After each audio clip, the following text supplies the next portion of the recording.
বিমান বাংলাদেশ এয়ারলাইন্সের একটি উড়োজাহাজে বসা প্রবাসী যাত্রীরা সবার অপেক্ষা দেশের মাটিতে পা রাখার। এরই মধ্যে হঠাৎ বাংলাদেশ জাতীয় ক্রিকেট দলের সাবেক অধিনায়ক তামিম ইকবাল ও মুশফিকুর রহিম উপস্থিত হয়ে চমকে দেন প্রবাসীদের।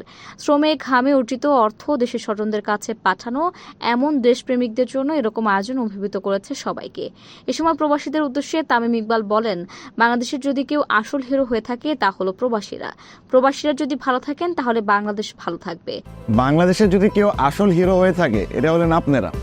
সো আমার তরফ থেকে আমি এটাই বলবো যে আপনাদের জন্য যে যা করেছেন আপনারা বাংলাদেশের জন্য এভাবেই সবসময় করতে থাকবেন, কারণ আপনারা যদি ভালো থাকেন বাংলাদেশ ভালো থাকবে। নগদের উদ্যোগে উড়োজাহাজে থাকা প্রবাসীদের সবাইকে ফুলের শুভেচ্ছা জানানো হয়। এ সময় অনেকেই তামিম ও মুশফিকের সঙ্গে সেলফি তোলেন ও গল্প করেন। তারা অনেকেই নিজের উচ্ছ্বাস ও খুশি ধরে রাখতে পারছিলেন না। কারো কাছে স্বপ্ন পূরণ, কারো আনন্দের উপলক্ষ, আবার কারো জীবন পাল্টে দেওয়ার মুহূর্ত, কখনো জীবন বাঁচাতে সর্বোচ্চ গতিতে উড়ে চলা, কারো আবেগের শেষ মুহূর্ত, আপনজনের শেষ বিদায়ে শামিল হওয়া।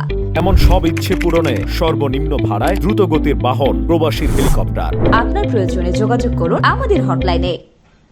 প্রবাসীদের সম্মাননার সময় আবেগ আপ্লুত একজন প্রবাসী আবেগতাড়িত হয়ে পড়েন।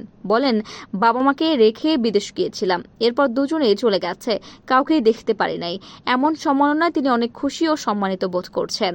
বিদেশ গেছি সব পরিবারের জন্য, সংসারের জন্য, মা বাবা রেখে গেছি, কিন্তু দুঃখের বিষয়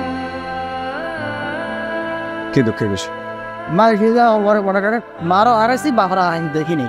প্রবাসীদের সম্মান জানিয়ে মুশফিকুর রহিম বলেন, দিনের পর দিন, মাসের পর মাস এবং বছরের পর বছর পরিবার ছেড়ে বাইরে থেকে প্রবাসীরা যে কষ্ট করেন তার জন্য আপনাদের যেন আমরা আপনাদের প্রাপ্য সম্মান দিতে পারি। আপনারা এই দেশের রিয়েল হিরো। আপনারা দিনের পর দিন, মাসের পর মাস, বছরের পর বছর ফ্যামিলিকে ছেড়ে বাইরে থেকে আপনারা যে কষ্টটা করেন এবং আপনারা যে বাংলাদেশের জন্য এত কিছু করছেন, এত স্যাক্রিফাইস করছেন, সেটার জন্য মূল্য আমরা সবাই মিলে আপনাদেরকে দিতে পারি। আপনারাই রিয়েল হিরো এবং আপনাদেরকে অসংখ্য অসংখ্য ধন্যবাদ।